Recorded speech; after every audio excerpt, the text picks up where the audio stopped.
Hello there.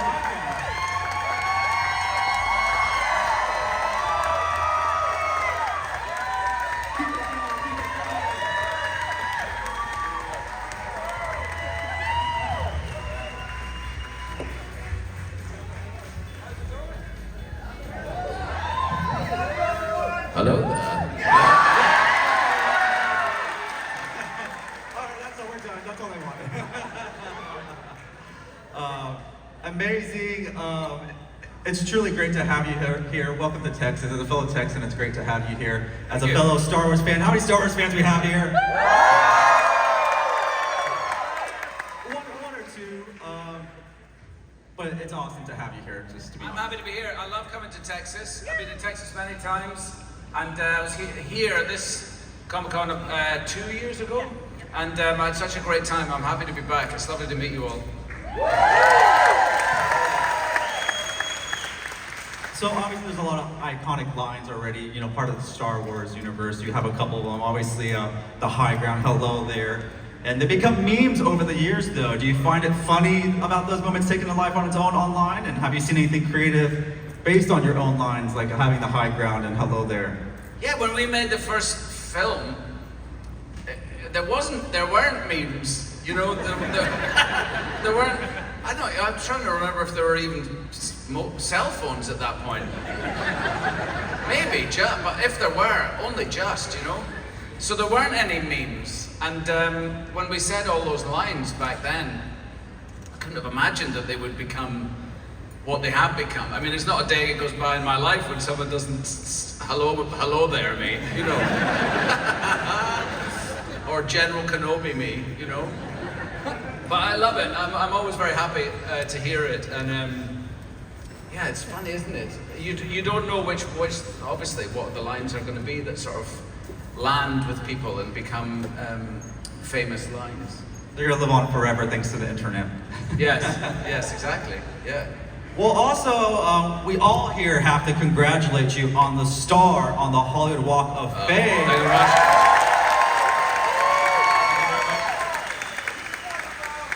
Nice, man. It was a funny event. I didn't know what to make of it. Because I hadn't spent a lot of time thinking about a star on the Hollywood Walk of Fame, but then they said that they wanted to give me one, and that was very nice. I got all my family down there, which was the best thing, except for my daughter Esther, who was shooting. She's now acting, and she was making a series in Canada, so she wasn't able to join us. But other than that, all my kids were there, and my wife Mary, and and a lot of my friends. It was a lovely day. And it's weird seeing it, you know, they sort of reveal it for you. It's covered during the ceremony and all the speeches and what have you. And Hayden came and made a lovely speech on my behalf, which was very, very nice of him to do so. Very lovely. And my friend Mike Mills. But at the end, they sort of reveal it, and you're looking down, and then you see your name down there. And then suddenly you're like, oh my God. That's kind of a moment, you know, because you're familiar with that image. It's nice. When did you realize you were right next to Carrie Fisher? Well, he mentioned it in his... Yeah, let's hear it for Carrie Fisher. Yeah.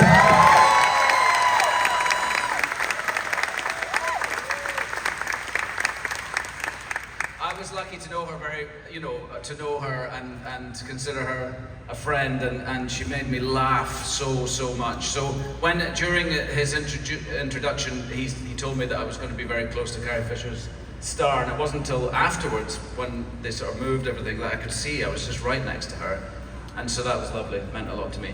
Yeah, that's very beautiful, and it's going to be there forever. That's what's so great about the Hollywood Walk of Fame. You've portrayed such a wide range of characters, from heroes to villains. I personally want to know, like, what do you look for in a role when deciding which projects you take on? I don't have any. I mean, I've been so lucky to work on all different kinds of things, on stage, on television, in the movies, and yes. Excitement here. Tons of excitement. I'm trying to answer a question up here, please. So I've been lucky, and and because of that, because I'm not like, I've never sort of been pigeonholed, and also nowadays, it's all open. It used to be a bit more. There was the films and then television, and it's different. It's all very different now. So I just look for something that my gut instinct tells me I want to do, There's no sort of checklist. I mean, sometimes it can be dependent if you get sent a script from a director that you really admire, or it involves another actor that you really admire, that can have an influence on. But usually it's just you know, if you're reading a really good book and you don't want it to end, if you feel like that when you're reading a script and you start imagining yourself in the role as you're reading it, then that's a good sign. A lot of your roles, you do different dialects and different accents. What's the trick of kind of nailing it down? How much really practice and training goes behind just kind of nailing those accents and dialects? It depends what it is. Is it hard? It can be. I mean, American accent, I've been doing American accents for a long time, and I'd always try and be sort of somewhat specific about, you know, where the accent's coming from, and that helps to sort of focus in on a place as opposed to sort of generalize. Fargo was the hardest. Like that Minnesotan accent is really hard, because for a British person, it sounds like, for me, it just sounded like I was doing a sort of bad Irish accent. So if it felt like bad Irish, I was right in the pocket, you know. When can we get you in a Western to do a Texan accent? We need to get you involved in I played the baddie in a cowboy film called Jane Got a Gun, but it wasn't much seen by anybody, and it's a shame, because I really always wanted to be a baddie in a cowboy film, and I feel like that might have been my one chance, you know. But 8 people saw it. You saw the howdies and the y'alls we say down here? Yeah. Yeah. No, I love it. Yeah, no, I'd love to do it. I'm trying to think if I did Southern in Big Fish. I did play the sort of Southern accent. Thank you very much. Yeah, no, it's great. I love being down here. We're obviously here at SpaceCon. Star Wars is obviously a big thing here, right? Star Wars people, come on. I want to go back to your early, younger days, about when you were first introduced to Star Wars, when they first came out, and then when you walked on set, when you got cast. How did that feel, that surreal moment, be like, this is something maybe I grew up with watching, and now I'm gonna be a part of it, and just how surreal that was? Yeah. Well, I mean, I was born in '71, and I think the first Star Wars film came out in '76, seven. So I would have been 6 years old. So I was right. I was absolutely the right age to have it sort of change my life, I suppose. I remember going to the cinema to see it with my brother, because my uncle Dennis was in it. Dennis Lawson, who plays Wedge Antilles. Yes. And in the original film, when they're approaching the Death Star, my uncle's the one that says, "Look at the size of that thing." that's my Uncle Den. And so we went to see, you know, for me and Colin, my brother, it was just, we were going to go and see my uncle in a movie, and that was, you know, I'd seen him a few times on television. I'd seen him on the stage a couple of times, but I'd never seen him in a film. So we picked up after school. Me and my brother were standing there outside the school. My mum and dad picked us up to drive us to what I seem to remember feeling was the big city, which could be in Perth, which is not a big city, but at the time, for me, it was. And we got there and we were just going to see Uncle Dennis, but then, of course, it was Star Wars, and it blew our tiny minds apart, you know. And we had, when you could get VHS, because we couldn't then, I don't think, we did have this film on VHS, and we watched it till it was just vague colours going across the screen. We totally wore it out, you know. We knew every line of it, and we would speak along with the film. And so, to be then, later on in my life, facing the opportunity to play, and it wasn't, you know, there was a few of us, I guess, at first who were being thought about, and we did sort of auditions for the casting director, not for George at the time. And then the closer I got to it, the more I had to think about, you know, is this something that I would want to do? Because for me, I was doing films with Danny Boyle. I'd made Shallow Grave, I'd made Trainspotting. Thank you. I was doing a film called Velvet Goldmine. I was sort of like a indie. I like to think of myself as a sort of indie urban, grungy sort of actor, you know, and I still do actually, but so this was something completely different, and I spoke to my uncle, I spoke to Danny Boyle, and I spoke to anyone who I respected to talk to about it, because I thought, maybe it's not, I hadn't been offered it yet, but the closer I got to it, the more and more I just wanted to do it, you know, and the chance to play in Star Wars, but also to play Alec Guinness's role was just an amazing sort of privilege. So when I got there, you know, and I was allowed to go up and read the script, and I read the script in the producer's office, like it was locked away, you know, they didn't send it, usually they'd send it to you, and you read it, but not Star Wars, you had to go and read it there, read it there, and then George showed me around the sets, the studio. We were shooting in Leavesden in England, and he showed me all the different departments, and I remember walking through I think it's on film somewhere, there's me getting to see the props master, Ty, brought out this big box with padlocks on it, you know, and he undid the padlocks and opened it up, and there was about 7 or 8 lightsaber handles in there, and I got to choose Obi-Wan's lightsaber handle, which was like an amazing moment. I think it's probably on YouTube or somewhere, you can find it. But and then we went and we were looking at went through this the department where they're building all the sets and everything, and they were carving the submarine that Liam and Ahmed and I go in, and they were carving it out of this huge block of polystyrene, and it had like a glass dome on it, and I was walking around with George, and I said, George, will we go under? And he went, what? And I went, will we go underwater in it? And he looked at me and he went, it's none of it real, you know. And a small part of me died. And he was right, there was none of it real, sadly.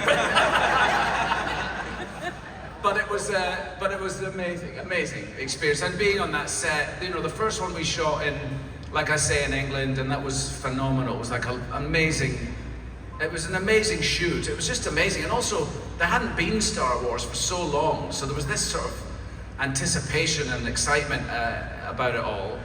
And then we went to Tunisia. We shot a bit in Tunisia in the desert, which was a great treat to be there. You know, so hot and but beautiful in the desert. And then they went to Italy to shoot some stuff that I wasn't in. And then the second and third movies we made in Australia. We went out to Sydney, Australia, and we shot those there. Yeah, amazing. Now let's hear it. So I love you telling us that you got to decide which lightsaber you got to select. What made you decide the one you picked? I think it was the knobbly bits on the hilt, you know? The sort of sticky out square bits on the... So you're telling us it wasn't the Force? Well, I suppose it probably could have been the Force, yeah. It was the sort of aesthetic Force, you know. Do you remember when you first got to put on the costume and wield that lightsaber? How did that feel? Did you feel fully embodied into your character as Obi-Wan when everything was on you and you were on set? Yeah, I mean, the putting the costume on was never as exciting as it was when I did the series, the television series that we just did. Series fans here, right? Yeah. Yeah, that was because there had been a long time. There was something very emotional about it because it had been a long time since I'd played him, and I think, you know, it was hard. I've talked about it before. It was difficult at the prequels because at the time we just sort of only heard the critics' voice. You know, we didn't hear your voice then. Because, as I said, there was no internet and there was no sort of direct connection to the fans, and the films weren't the films weren't well received at the time, and so when we did them and we heard the critic, you know, I just think a lot of people wanted to feel like they'd felt when they watched the first films, and A, they now were adults and they weren't children, which is a huge difference, and B, you know, George always wanted to do something new. He wanted to try and make them, you know, to make them different. There was no point in just trying to make the same films again. So he had a different style and a different feeling about them. that I guess some people didn't connect with at the time. And so when I finished the third one, there was a sense of sort of like just moving on. I thought, okay, I've done that, I've done the 3, and I've loved being in them, but now I just like sort of put the blinkers on, and I got on with my career and made lots of other work. I didn't come to conventions like this. I didn't feel like connected to them as such. So but by the time I just wanted to play him again, I'd sort of started to sense, you know, your voices about them. I'd started to hear you a little bit about how much you loved them at the time. And so when I went back to not as much as I do now, because I'm here doing these things and I love them, you know, I love meeting you all and hearing about it. All adore you. So when I got back there, we did some castings for the kids, the young actors who were in the series, and they wanted me to go down, and I hadn't really. It was quite a few months before we started shooting, so I hadn't really done any preparation for it. And I went down we borrowed a set from The Mandalorian, and because it was a Sunday and they weren't there, and we. So I went into the dressing room, and there was all my. It wasn't my. I don't think it was my original costume, but it was very like it, and it was very, or maybe some of it was, I'm not sure. But the boots were the same. They were still a pain in the arse to put on. There were all these straps and Velcro that you don't see and don't want to know about. But when I put that on, that was quite a moment, because suddenly it was like stepping back in time, but at the same time, you know, I felt close to it. And I hadn't for 15 years or something, you know. So that was a big moment, putting on the costume. That was a long answer for your simple question. We're glad that happened, right? We're glad you put on those boots. We're waiting for that return. You know, you experienced the evolution of filmmaking from Star Wars with the trilogy and then doing Kenobi. What was the biggest difference when it came to filming that you saw with the technology, or even the filming techniques and the sets? We had. You know, we employed this new technology called the volume, and it's a 300-degree screen in a stage, maybe even wider than this. So as opposed to you being in the prequels, we were acting in front of blue screen and green screen a lot of the time. And as they went on, you know, the third film was much more blue screen than the first one was, because George was developing his technology. You know, George is a producer and a director. He's also an inventor and creator of Industrial Light and Magic, and a lot of the visual effects that we enjoy today are because of him, you know. So I think at that point the technology was developing quick, really fast. Like the second episode we shot on digital cameras, not film. The first one we shot on film, and that was brand new at the time. By the time we got to the third one, a lot of the backgrounds were generated in post-production, and so as for the acting experience, it was just a lot of us being on blue screen and green screen. And when we got to do the series with Deborah Chow, it was this wrap-around screen that where if you're in the desert, you're in the desert, you know, and if you're shooting something in a spaceship, you look out the cockpit window and you see space flying by, you know, and that wasn't the case in the prequels, I can assure you. And it's good. It's so much more exciting for us, the actors. It puts you in the environment that you're trying to create, and it's an easier task in a way. It was amazing. So the technology made the experience very different. Yeah, you had extras that they had like droids and stuff walking around in the distance, you know, and they could just click and drag one over there if they wanted, you know. It was amazing. The volume is impressive. I can see that being even be fun if we're camping indoors. They can make that into like a camping grounds, because they do a lot of things, the sunsets, the stars. It's amazing. Yeah. I had the pleasure of visiting ILM and Skywalker Ranch last week.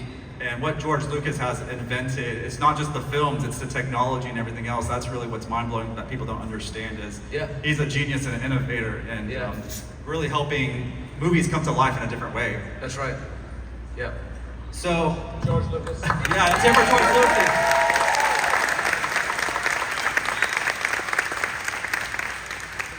A lot of questions here you see, and a lot of them were about reuniting with Hayden after all those years. But first, can you talk about the first time you met him and kind of like your reaction to meeting him? And did you think really that friendship, that meeting him would last this long and you would be working with him again? Well, I don't know what I don't remember what I thought about that at the time. Probably not very much, because we were about to start the second one in Australia, and I'd heard, obviously knew Hayden, and I knew that he was going to be playing the part, but I'd never met him, and I was excited to meet him because I knew that we had this journey to go on as Obi-Wan and Anakin Skywalker, but also that it would be not just for this movie, but for the next one. You know, that I knew that we'd have two. I didn't know beyond that, and you never know with people. But you know how you're going to click with them or not. But right from the word go, I clicked with him. You know, I felt like a brotherhood. Yeah, but at the same time, something. You know, I'd already made. By that time, I'd been working for 6 or 7 years or something, so I'd done quite a lot of work, and I was self-assured in how I went about it and who I was as an actor, I suppose. And Hayden was 19, I think, and super young and super enthusiastic, and so there was also a sense of you know, the sort of Obi-Wan, Anakin, a paternal feeling towards him, really. Yeah, absolutely, we're like brothers, for sure. But at that time, I felt like protective of him or something, or a responsibility for him as a young actor. You know, because they're difficult films to make, as I've said, because there's no sets, and so I felt protective of him as well, I think. But I love him like a brother, for sure. Yeah. We love that reunion. People are waiting for y'all to reunite, and also to reunite with y'all's lightsabers again and go at it one more time. Yeah. I mean, it was amazing walking on set with him when we did the series, because there were just hundreds of people there suddenly, and I was like, why is that? There's so many people on set today. That's weird. And then Hayden walked out. Wherever he went, there was like just 60 or so. They were trying to pretend that they were like not just there to stare at Hayden, but they really were. And everywhere he moved, this group of like 100 people sort of followed him around. Poor guy, he was just trying to come back, but the first thing we did was the flashback scene. So when we came back, you know, we walked on set together we look a little bit older probably in this area, but the costumes, everything, and the hair and the makeup and whatever was from the last time we ever did that, you know. So it was cool, and it was a very special. You just so loved Hayden, and rightly so. He's a brilliant actor, and he's carried the huge weight of playing Vader on his shoulders, and he's amazing. So it's deserved, you know, and it's lovely to see.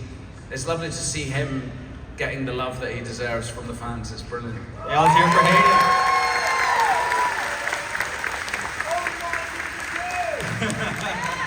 Out of all the scenes you've done with Hayden, though, be it the trilogy or the series, do you have a favorite that stands out? Well, the one moment that stands out to me is sort of a funny moment when we were doing the fight scenes with Hayden were always that's sort of what bonded us as well, because right when we first met, we immediately started fighting together. We started learning. At that time, it was with a guy called Nick Gillard, was our stunt coordinator, and we started doing fight rehearsals before we did any other kind of rehearsals, because we had so much fighting to learn. And that's something that bonds you together, because it's really important. You really have to know.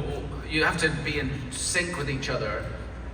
When we were fighting, you know, in those films, we were using lightsabers that were made of metal. They're not the plastic ones like I can see here. And so when you got it wrong and hit each other, you really hurt each other, you know. And by the time both of us, they used to laugh at us, because by the time we did one take, both of our lightsaber handles blades were totally bent. Like we really went after each other. And there was a guy whose job it was to just rebuild lightsabers at the side of the set. He had like a mobile car.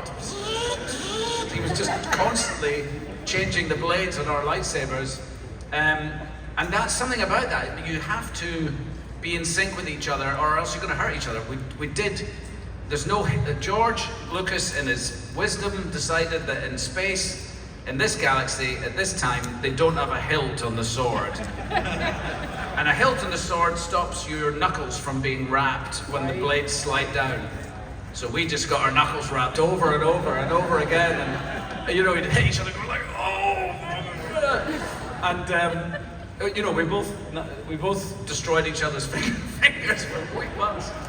So that bonded us together. But the one funny scene, the one thing that springs to mind is we were doing reshoots in London. So we shot the film in Australia, and then some months later, George wanted to pick up some moments that he missed or that he didn't feel were strong enough or whatever, or he wrote new scenes. And we were now in London doing these reshoots, and me and Hayden were doing stuff from the fight on the lava flow at the end, and we were standing on these standing on these discs. So there was a hang on, get my jeans down. There was a disc that turned round, and there was a man lying on the floor, a props guy, who was turning us like this. And we're standing surrounded by just green and blue on this disc going round like that. And as we came round, we'd sort of and then we'd go round again, and occasionally he would turn us the other way. We'd be like, whoa. And it was, to be honest, it was embarrassing. It didn't look very tough or Jedi-like, really. And that morning, somebody said, Robert De Niro's coming in today. And we were like, what? Like, Robert De Niro was coming to visit the set. I don't know his kid, I don't know why, maybe he knows George, I don't know, but we'd heard this rumor, so we're standing on these things, and it's quite hard to reach each other anyway, because and there's two guys lying. And I'm turning, and Hayden said, did you hear that Robert De Niro's coming in today? And as I went this way, I saw him sitting with George at the monitor, Robert De Niro. And I came around like this and I went, it's too late, he's here. He's here. That was so embarrassing. And I met him, years later I met Robert De Niro at something he was directing. And I went to speak to him about it. And I told him that story. I was like, so embarrassing. You can't imagine like standing in front of one of your heroes and being turned around on a disc. You know, so embarrassing. And he was like,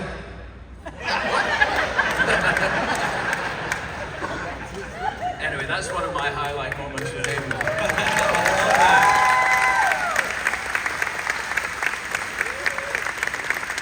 Do you have a favorite costume you got to wear, or is there a costume you're waiting to wear if you get a chance to? I'd like to wear that Clone Wars. I'd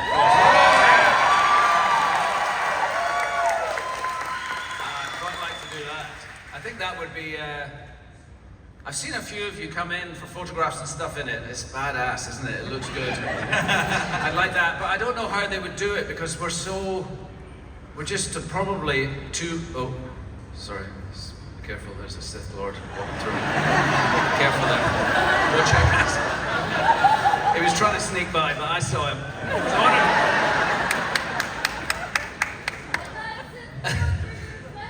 Yes, see?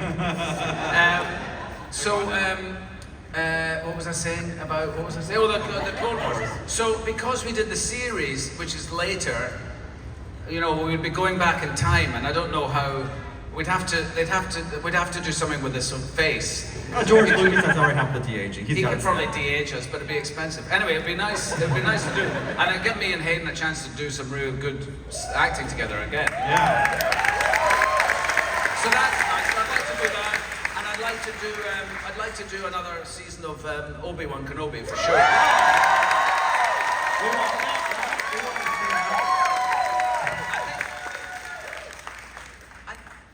I hope it's just that they're trying to find a time for it. I don't know. I can't imagine it's because they don't want to do it, because it was very successful. You people liked it a lot. I like doing it a lot, so it seems like silly for not to do another one, I think. No, I think they do. I think it's just a stack right now with the scheduling, and so they're just trying to hopefully maybe Yeah. just tell us when the script comes in. What's that? Once the script comes in, you know it's ready to go. And then we're going to go and do it. Yeah. A fun question here. You know, you grew up a Star Wars fan, and obviously you're Obi-Wan. But is there a character you would swap roles with in the Star Wars universe? You would like to kind of embody or be for a day, if that chance came, or to even voice one in an animated series?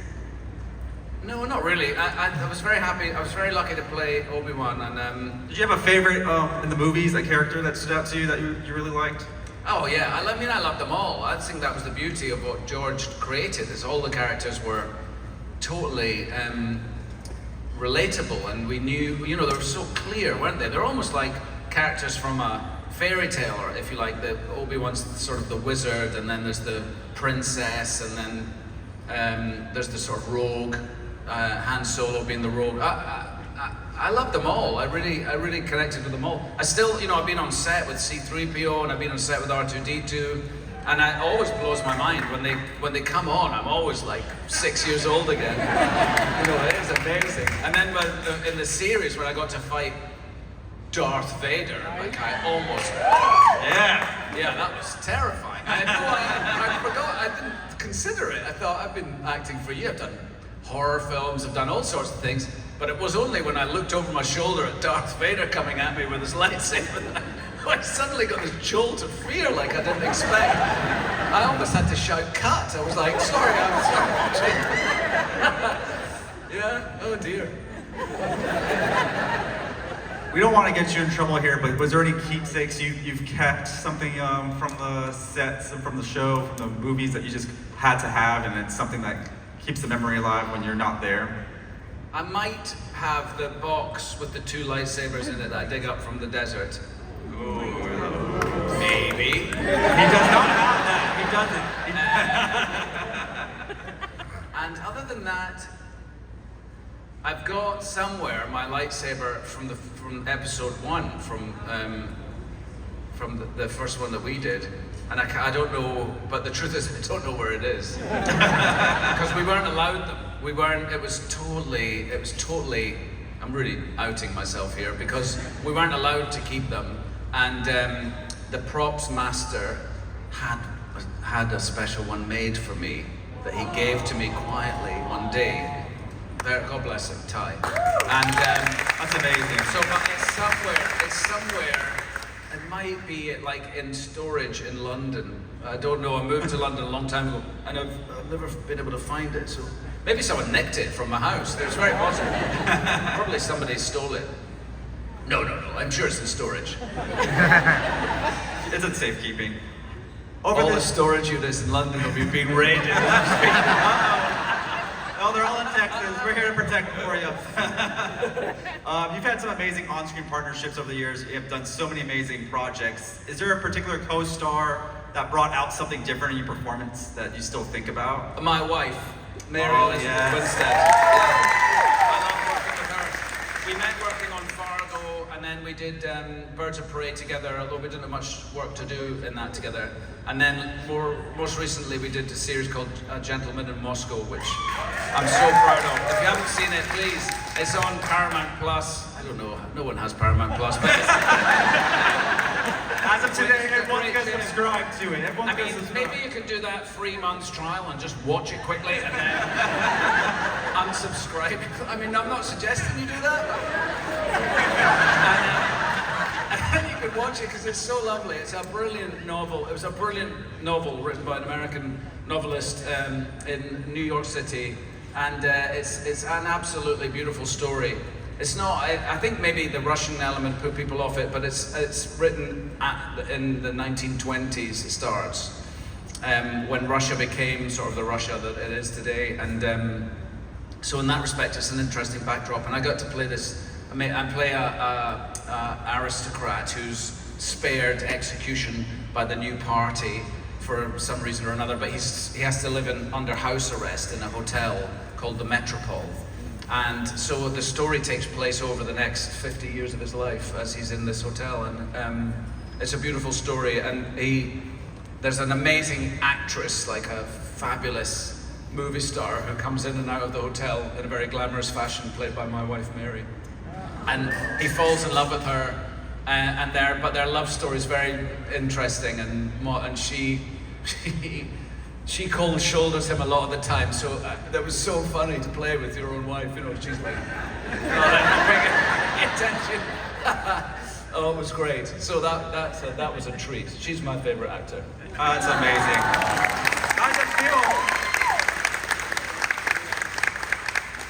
How does it feel to have her part of now the Star Wars universe and doing these conventions together? I mean, it's really special. Yeah, no, it's great. No, it's really great. We're trying to figure out if there's a way to bend the timeline somehow so that we can end up in the same series. But at the moment, I think we belong in different timelines in the Star Wars universe. But who knows? Hayden was in it. I mean, anything can happen. Anything can happen. Yeah. Speaking of, co-stars, you got to do a special project with your daughter, Bleeding Love. Yes. Can you talk about that, how that came about, and how unique that project was? Yeah, that was an amazing experience. My daughter and I, she had a story written, sort of loosely based on our experience, I suppose, through a difficult time in our lives together, and approached me with it. I suppose it's difficult not to get too personal about this, but it is a sort of personal film. So it's a story about a young girl who's sort of estranged from her dad, which we were never, but and also dealing with addiction. And her father, she gets put together with her father, who's trying to take her to rehab, and it's a sort of road journey. It's called Bleeding Love. It was originally called You Sing Loud, I Sing Louder, which was a better title. But the people that bought the film just called it Bleeding Love instead because they had no imagination and didn't think you would like it because it was a slightly difficult title to remember or something, they said. I don't know. But it's a beautiful film. It's a beautiful film. Never mind the troubles with the title. It's a beautiful film, and it was very, very beautiful to make with her. I mean, to act with your own daughter in something. You know, I played the dad, and she played the daughter, and it was really incredible. And through it, you know, we a lot of things were healed for the two of us, and it was an amazing experience. Yeah. No, it's beautiful. It's an amazing film. Highly recommend it. Thank you for bringing that up. Yeah. Oh, of course. Very proud of it. I'm very proud of her as well because she had it written. It was her idea. The storyline was her idea, and she produced it. And she was It was amazing to watch her when you're watching your own kid sort of hold herself as a professional and with the crew. And I was just there to play the role, so I was just the actor. But she was there producing and acting, and I was very, very proud of her, like to how she held herself with the crew and how professional she was. It just filled me with pride, really. And she's also really, really good in it. Like I hadn't, you know, it's a good place to see somebody's acting when you're acting with them. And I was very impressed with her. I was like, oh yeah, okay, she's got the chops, you know, which is great. No, I love it. It's a great film. Highly recommended. We're slowly running out of time, but I know there's so much to talk about though. But over a span, there was 3 films that really were awesome and entertaining. Obviously, you had Dr. Sleep. Awesome. I love Christopher Robin. Like that movie put me to tears. I'm not gonna lie. I love that film so much. And obviously, you play the Black Mask, which is awesome. Totally different films. But how is each experience like super exciting to be part of such dynamic worlds and something that's super creative at the same time? Yeah, no, I've been lucky to work on all of those. Yeah, they were all directed by really interesting people. The Christopher Robin film was really interesting. I remember watching it with all of my kids all my kids are different ages, and so I watched it with Clara and Esther, who are older, in New York, and I watched it with them and sort of saw one film, and then I watched it with my youngest daughter, Anouk, who's 13 now, so she would have been 10 or maybe 9 at the time. And it felt like a completely different film watching it with her, you know. And then, so there was Mark Forrester directed that film, and he made a film that's really, it is a Winnie the Pooh film, but at the same time, it's sort of, there's a darkness to it, and it can play for adults and kids at the same time. I really love it. I'd love to play him again. I'd really love to do a sequel to that film because I think there's every opportunity for, you know, the story is lends itself to that it could be another. There could be another Christopher Robin. I'd like that. No, absolutely. I actually watched that with my mom, and I teared up, and it was such an emotional, powerful film. Yeah. My inner child in there, and I love it. Lovely film. Nice. And the other one, Black Mass, was fun to do. I really loved. I worked with Chris Messina, was my sort of right hand man in that, and we had such a laugh. Like we created loads of scenes that didn't make it into the movie. Like we made this funny sequence where they're playing playing hide and seek in the Black Mask's in his apartments, and Chris Messina jumped out and to catch the Black Mask, and he fainted completely away from fright. And they didn't put that in the movie for one reason or another, but it was fun to do that. It was fun. He's a wonderful actor to play against. Yeah, that was a great performance. We love that one too. And also, Dr. Sleeve, how was it to kind of revisit The Shining? Did you like the original film and the book and everything else in the followed suit? Yeah, it's interesting, all the history between the movie and the novel, and you know how unhappy the novelist was with the director, and it's sort of all interesting film lore. And but I tell you what, walking on those sets, it was as if Jack Nicholson had just walked off for a coffee. You know, it was totally.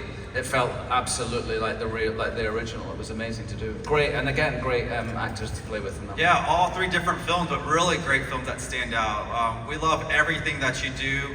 We're always here to support every project you do, big or small. Thank you so much. Aren't we excited to have it here in Texas?